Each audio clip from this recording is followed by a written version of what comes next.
Um, be with you in a moment. We're having a technical difficulty. It was Facebook again. Oh, Okay, so before we even begin, because Facebook keeps bombing out, starting in April, we are not going to be streaming these on Facebook any longer. We will be adding in Substack instead of Facebook and still live streaming on LinkedIn and YouTube. Okay, technical difficulties and public service announcements over. Welcome to the Real 50 Over 50. And today we have another interview with Kellie Grutko. And Kellie is, let me introduce you to her. She is also known as the Spark Strategist, and she's the founder and chief pivot officer of Purposeful Pivot. She has aligned her 35 years or more of leadership experience spanning media, advertising, and manufacturing, including senior roles at Comcast Spotlight and Trane Technologies, with life coaching to blend executive wisdom with authenticity, empathy, and yes, even a little sparkle. Her coaching philosophy is grounded in her own story, leaving a successful career, struggling with identity and purpose, and doing the deep work of figuring out what's next. The journey it that journey is exactly what she now helps her clients navigate with more clarity and and a much faster pace than she had to find on her own. Through one-on-one coaching, speaking, and retreats, she's building a community where accomplished women embrace their pivot. With a growing number of midlife women actively redefining what success means to them, Kellie's work couldn't be more timely or more needed. If you're feeling the pull away from what no longer fits and towards something that finally does. I'm sorry, that whole Facebook thing just threw me off. This conversation will meet you exactly where you are. Sorry about all the fumbles. I hate when that happens, and I'm all so good. glad that this is the last Facebook Live I'm doing. But Oh, all anyway, good. welcome, Kellie, and she helps people pivot from what they did before to what they're doing next and give them the sparkle that they need so other people can see them. How's Oh, that? thanks. Thanks for having me. Yes, happy to be here. So let's dive right in. Um, You take people from burnout to living their purpose, Hmm. working their purpose, creating impact with their purpose. How does that work? Yeah, I think a lot of midlife women get to a point where they've been living by default, right? You just kind of do what you thought you were supposed to do or what people told you you should do, which I hate that word should when other people tell you. And you climb the corporate ladder and you do the things. And then I think you get to a point where it's like, all right, I've done it. And now what? Because there's a big bright world in front of me and maybe it's time to kind of get off that default path and choose my own. So I think burnout for women, it can come in like a lion or it can be very quiet. Yeah. And you tamp it down and tamp it down. You just think, oh, I'm just restless, and you ignore it. But in actuality, it's a sign that you're looking for something more. So I help women get through that. I have a framework that I learned after I kind of went through it. I went back and looked at all the steps I kind of took to get me through it. And that's what I do with women now, just try to get them through kind of the mindset of where it all starts, all the way Mhm. to action planning of what they want to do next. So. And like, what are you seeing as far as why this is so prevalent in midlife and beyond? Yeah, I think, we live longer lives, right? We're taking better care of ourselves. So I think there's a longer runway in front of us than, a few generations ago. And I just think that at this point in your life, you've looked and you've worked so hard. And I think that women now are just realizing that they've gotten to the point where they deserve to choose what their next steps are. And it's no longer just, coast into whatever's next, or if it's retirement, or if it's another role, that they now want to design it on purpose. Yeah. And they just want to be more mindful of where they're going in the future. So I just think more women are starting to realize it and come into their own. I really do feel like it's a movement that's happening because there are just so many women I talk to that are all talking about this same exact topic. So I don't know if you heard it as much years ago, but I know for sure I'm hearing it everywhere now. Are you seeing them move through it faster than they had in the past? Like move through that transitional period? You know, that's what I try to do, is to get them through it faster, but Mhm. I don't know, I think at first women dwell in it and they stay in it because they think this is what I'm supposed to be doing. Yeah. So they hesitate to make a jump. Mhm. And there's all kinds of considerations, right? There's financial, there's family, all of it. But I do think that they stay in it probably longer than they should. And Mm. then they get to a point where they just can't take it anymore. The burnout starts to come. And then they're like panicked because Yeah. now they're really ready to go, but they didn't plan for it. Yeah. Yeah. So, yeah. So I think they stay Yeah. probably longer than they should. Yeah. And is that happening before or after the health issue? Yeah, right. You just, everyone's got their scenario. I'm telling you, everyone's different. Definitely. Well, after having all of these conversations over the Uh, last 3 years, it seems to be a pattern yeah, I was gonna that say that you've health probably issue heard this. yeah, the health issue is either the final straw or the Mhm. thing that happens when you finally kind of, like, stop fighting it all, you know? Right. Yeah. Yeah. It can happen either way, and hopefully you avoid the health issue and get on your path faster and not have to worry about that. But, yeah, Yeah, I'm not that's a really real seeing issue. that. Yeah. It's part of it. It is. Um, It is. um, um, so tell me some of the stories of what women have gone on to do. I love these. Yeah, and everyone is, like I said, so different. I mean, I was coaching one woman who was retired, and she just retired as she was a teacher. Mhm. And she was so worried about becoming invisible.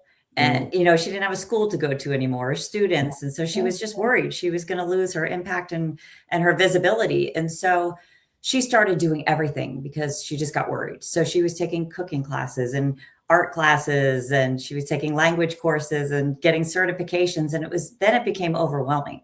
So mhm, I was working with her, and after a while, she admitted she just loved to write.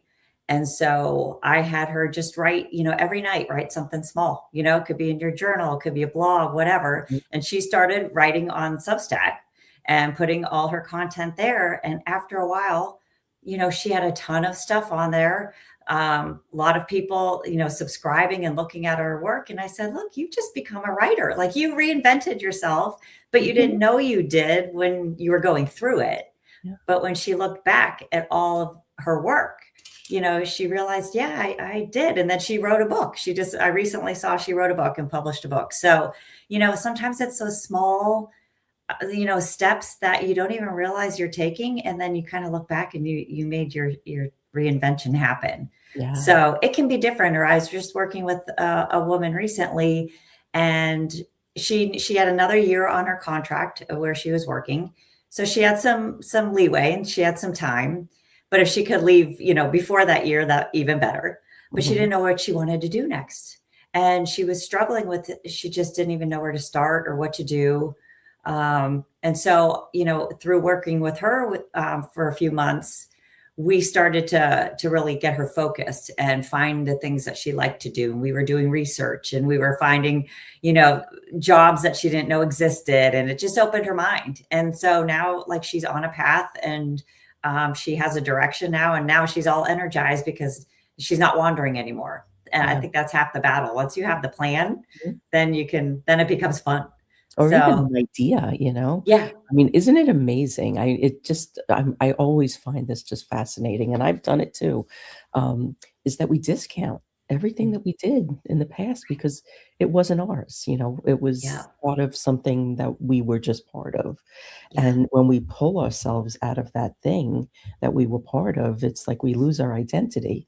Like, when Mhm. I left working in law firms, I worked in law firms for 25 years in big, giant global law firms that were around since the 1800s.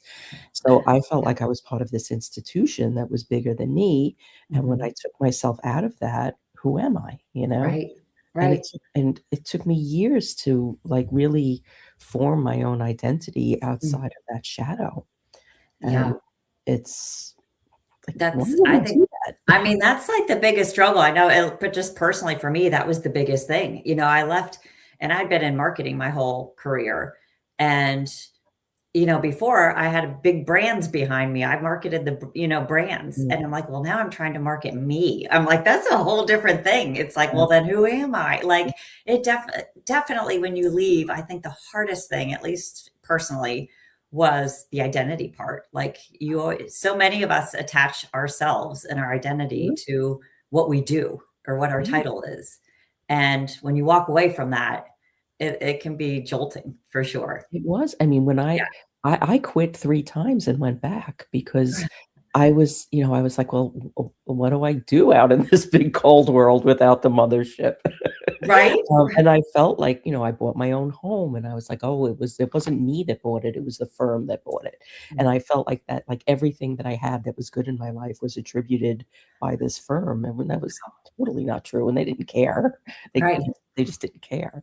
Yeah. And, it was just such a process to let that go and step Right. into who I really was. And look at you now, like, Yeah, don't you look back and it's you're like, "Wow, I should have done it sooner." and, 'Cause another thing, and I'd be interested to see if to learn if you see this too. Like, I worked on the admin side of law firms, and I pretty much I mean, I started in 1983 with carbon paper, so, like, we yeah. I was involved in all of these transitions from, Yep. the old world to the new world. Right, right. Um, and when I started my business, I had a that was then, this is now mentality, and I didn't want to bring anything from Mm. law firm land into my business. And Yeah. my business did not start to get successful until I did, Mm. because I didn't claim those things as things that I accomplished. Yeah. But, people were like, I hired a PR coach, and after 2 sessions, she said, "You're my colleague." And I was like, "What are you talking about? I never did PR." She said, "Well, what did you do in your job?" And Yeah. I listed all the things that were PR. The same thing with training. I've been doing corporate training, or I started in corporate training, but I've been training since 1995. Right. So, like, are you seeing that too? Like, people are, like, Yeah. leaving skills on the table in their old Abs jobs? Absolutely. I mean, and I did it myself. It's like there's a line, and it's like once you leave, Yeah. you start all over. And I'm like, Yeah. well, no, you don't. You just think of all those skill sets that you developed over the years. They're still with you. You still know how to do everything. And you bring them along. But yeah, I think so many people do that. That's so common. Um, or even just, maybe, women who have been head of household and their kids go off to college or they grow up and then they want to go into the workforce and they don't know how. I'm like, well, look at the skills you've had to be head of household. You've had to manage budgets, you've had to manage schedule. Like Yeah. people forget that you have all these skills that you bring with you. They don't just disappear because you're starting a different career in life. So I think that's a big obstacle that women have to get over. And the faster you do, the more you're going to get through this. Yeah, Mhm. Yeah, for sure. and recognizing too, even if it's a skill that's not relevant now, how is that translated into something that's relevant now? Right. And even, hard skills, but soft skills too. I mean, Mm, are you a good communicator? Do you build relationships well? There's a lot of soft skills that people mm, discount as well that are critical when you're starting something different. Especially if you choose to be an entrepreneur, you have to have all those skills. So, and then some. right, right. Too many to mention, probably. I've got lumps on my head from switching hats all day. Yeah, exactly. Yeah, and Mhm. I mean, I think that there is such a fear right now about technology Mm, for women in our age category yeah, because, um, we have adapted.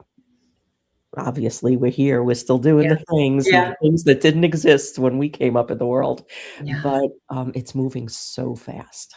Yeah, it Yeah, definitely is, and that is scary. I mean, yeah, and sometimes you just have to get in there and do it. I yeah. mean, you just have to play. You have to treat it like it's fun, it's a game, you're growing. Mhm.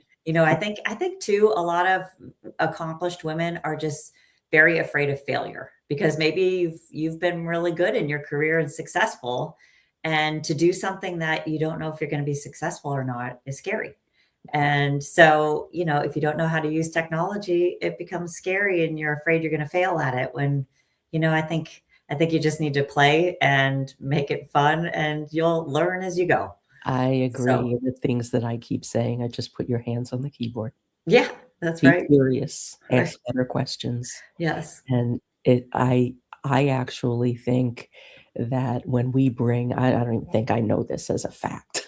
When we bring the level of wisdom and experience and real life knowledge um, and just, what we've acquired through the years, the decades, when we bring that to technology Yeah. and we dictate what technology owns and what we own, Right. this is a gift. Right. This Right. is a gift. Yeah, yeah.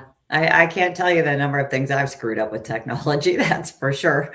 But, I'm still here and you gotta think, I've done harder things than this in my Oh, career. that's such a I've great gotten one. through harder things than my computer. So, yeah. I love that reframe. I love that reframe because, Yeah. I do the same thing. I'm like, "Well, this is not taking me down." Yes, exactly. Now it's a mission. It's not Yeah, gonna be yeah, me. that's not gonna be on my tombstone, sorry. Right. Oh gosh. So, what is, like, like, the perfect moment? Like, somebody comes to you, they need help, they're Mm, looking to transition or they've recently transitioned out of a role, and, they're moving on to what's next. Like, what is, like, the perfect storm for you of who this person is and what she's ready to do and, like, her state of readiness? yeah, I think the ideal person I like to work with is someone that values coaching because it's coaching isn't therapy. I'm not going to sit there and go through your past, and it's not consulting. I'm not going to tell you what to do. Mhm, It's really being a thought partner and accountability partner to help you decide where you want to go. So it's somebody that's open to that, open to trying new things and thinking outside the box, and is ready to make a change. And if you're ready and you've come to that decision, then we work together and we get you there. But you have to be willing to make that change first. And mhm, I just love, what brings me joy is when I'm working with someone and I can see their aha, like they have an aha moment, like, oh my gosh, like something, a light bulb goes off. And that always happens, and it's thrilling to actually just watch them because they do it themselves, right? They're mhm, the women I'm working with, they come up with their answers on their own. It's just I help them get fantastic. there. Mhm, And when they do come up with some answers and the excitement that they have, and just the sense of relief, it's mhm, like a weight's off their shoulder when they finally have a direction or a vision, just any small glimmer of, oh, I know I can go there. mhm. That's what makes it worthwhile for me. So Yeah, that's fun for sure. Yeah. yeah, yeah. I so, align with that. Mhm. Um, I mean, I have the same experiences. I'm on the flip side of what you're doing because 'cause I'm not a coach. I'm more on the consultant side. I Mhm. like to tell people what to do. Yeah. But when they recognize the thing that they've been so afraid of doing, Mhm. and then they see what they've already accomplished in a Yeah. different from a different lens, Right. the response is, "Well, of course I could do that. I've done it like 10 times already." Yeah. Exactly, And then it's exactly. like the thing that was so challenging and hard and almost a roadblock now becomes the on-ramp. Mhm. Yeah. And it's funny, like, I was working with a woman who was at the same company for, well over 20 years or so, and every time I would ask her a question, she would answer it to me in, like, the company's vernacular, right? Like, Yeah, yeah, she couldn't speak her own language, she was speaking to me in her company's language, and, finally, it was I said, "You know what? Pretend you've never worked there, and just tell mhm, me your answers from your heart and your thoughts and words, and not your company's words." And let that the aha moment came. She's like, "Oh my gosh, you're right. I never realized I've been doing this forever. Now I can yeah, kind of think for myself and, start to think outside of my company." So it's like it's things of that nature that I just love to see because it's once you get that little spark in you, then it becomes, then you've got a will to do it and then you just want to see it through. So it always just takes that first spark though to get some people going for sure.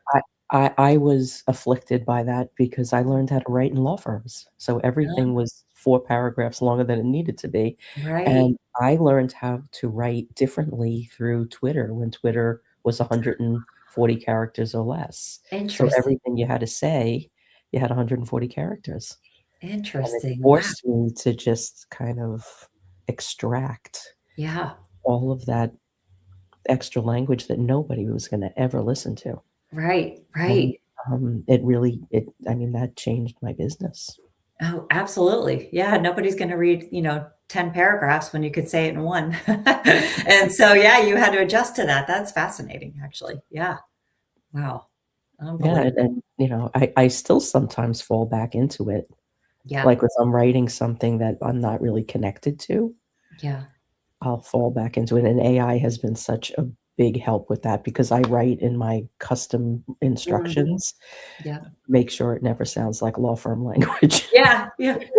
There's a new prompt for you. Make sure this doesn't sound like law firm language. That's great. Oh, man. I'm telling you, AI is a good tool. Like, it's a good research tool. I know it's helped a lot of my clients, like, Mhm. do their research faster and, like I said, get them through some of these transitions faster because you just can have information at your fingertips so much easier. Yeah. So it's helpful. Mhm. Yeah, it's all contingent upon the questions you ask, Right, because right. it's gonna Yeah, feed back whatever you ask for. exactly. You ask better questions, you get better info. Absolutely. Yeah, Yeah, for it sure. it's I think it's gonna benefit us. I mean, in a lot of ways, it won't. I mean, it's probably gonna ruin our planet and things like that, but, we don't have any control over that. Yeah. Very true, The very tools are true. here, we might as well use them. Yeah, Um, yeah. so Wow. there was, something else that, I saw on your website that really called out to me. Mhm. Building a meaningful life beyond the boardroom, and, like, my little example of learning how to write, Mm. from law firm language to, like, real world language is one example, but, like, what kind of scenarios do you see as people kind of navigate that path between the structure in the boardroom to Mm. whatever they're doing next? Yeah, I mean, like I said, everyone's so different. I just even know for me personally, it was, a lot of it, like I said, starts with the mindset because you've got that you almost at least for me, it was you almost had like an armor on when you would go into a corporate setting, and I know I for Mm, a while I was, the only woman on an all-male executive team, and I had to put my armor on because I had to be, like one of the boys, um, which still exists. mhm, And, you have to kind of start off with your own mindset. You can't really jump that step because you need to get to your authentic self if you're going to make a move. yeah, And you got to get yourself out of the boardroom. And who are you when you're not in that boardroom? And mhm, that's a big step because you've been in the boardroom probably 20 years or more. And so you have to do the work internally first to figure out who you are and who you want to be, right? You can decide who you want to be next, but you need to do the hard work first. And yeah, so, I start there with that. And then I really kind of delve into identity because again, that's a huge part of it. mm, And then I work with the clients to kind of go into vision crafting your future. Start big. Think of huge, huge dreams that'll never happen, but start mhm, there and then you can bring it back down to reality after you get the ideas mhm, flowing, mhm, right? And then just research them to see if what you come up with is viable and make your plan. But yeah, it's all different. I know there's some women that I've talked to that have been laid off and now they're really on the fence. Do I go back to corporate? Do I do my own thing?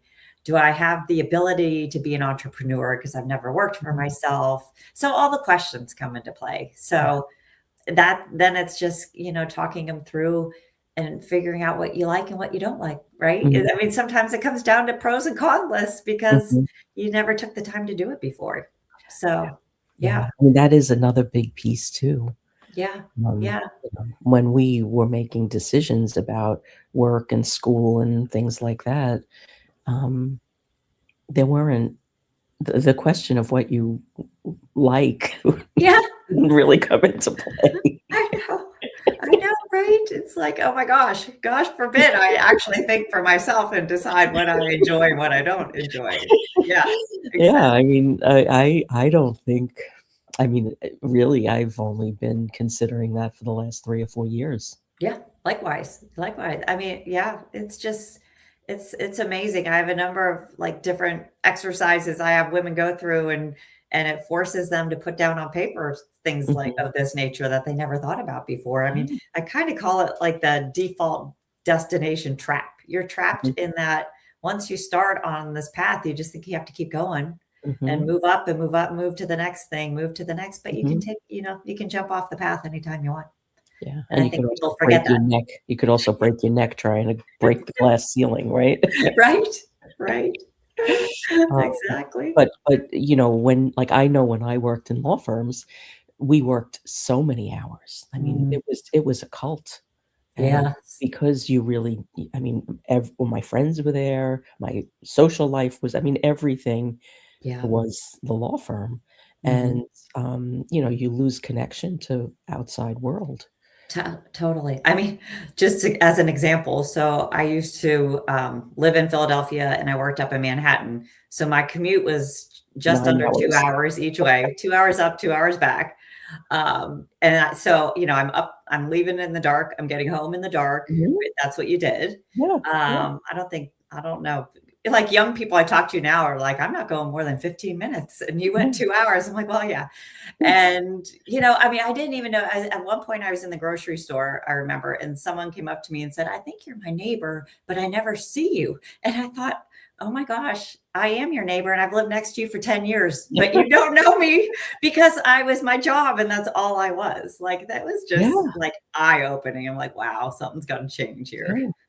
No, I had the same thing. My commute was an hour and a half. I live in Westchester, and I was Okay. going into the city, and as my son was, like, getting ready to go into kindergarten, I realized I'm gonna be on a train, a 7:10 train in the morning, and most nights, I don't get home till 9 or 10 o'clock at night. Like, Yeah. when am I gonna I'm a single parent, like, I can't do this. Yeah. The math doesn't math. Right, right? It just doesn't add up. Yeah. It's And crazy. then I really started to think about it, and I was like, there have been, like, stretches of months where I didn't see daylight Yeah. Oh, yeah. Yeah. because Same. I wasn't near a window. Yeah. Yeah. Oh, I know. I know. It's amazing. But I think that is good. I definitely think that's changing. I don't know that Yeah, that's I think so so. much I the mean, norm yeah, if anymore. my son is any indication, it's changing. Yeah, which is good. Good for these young people that aren't gonna do that anymore because Yeah, it was a little insane. Yeah. yeah, I mean, it was, and it was a competition. I mean, Yeah. like, who could bill the most hours? And, like, Yeah. my whole law firms bill in six-minute increments, so for Wow. 25 years, my life was wrapped around six-minute Wow. increments. Yeah. You were a 6-minute increments. I was like, how many seconds to my train door Yeah, closes when yeah. I'm running through Manhattan in my heels, which I could Yeah, because never if do you missed today. that train, it was like, Yeah, you're you not. needed a hotel room. Yeah, exactly. Exactly. That Oh, is nuts. I know. I like this new way much better. Yes, agreed. Much better. Yeah. Now it's like, if I do that, will I have to wear shoes? Yeah. Right. Oh my gosh. Will my flip-flops do? I don't know. I have work socks. Yeah. Oh gosh. Don't reveal the secrets of what's under here, you know? You don't need to know. It's the online mullet. Yeah, exactly. Right. Oh, man. Well, we are just at 30 minutes, and I Oh, love to end bummer. these interviews with a wisdom bomb, Oh, something small, actionable, little bit of a punch of impact that people could take with them and make a difference. yeah. Well, I would say what I would do to somebody tell someone contemplating a move is look back when you were really young and think about the dreams and the activities that you love to do and think, could some version of that be brought into your life today to bring joy? And that could be the spark that makes you think of your next move I love it. and say it I out love it. loud. Well, yes, yes, that Yeah, really does secure it, doesn't it? right. exactly. Well, thank you, Kelly. And everybody, please connect with Kelly at purposefulpivot.net. And this interview will be up on my LinkedIn and my YouTube, not on Facebook. And we will be back in April with more. Next week we have our meet and mingle event, and we'll be celebrating our third birthday, and we will be back with more. We have interviews booked months in advance, so lots more people to connect with, and we will be live streaming on Substack, so come find us there too. And have a wonderful Wednesday, everybody, and thank you, Kelly. Thank you for sharing and Thank spending you. some time. Thank you. It's been a pleasure.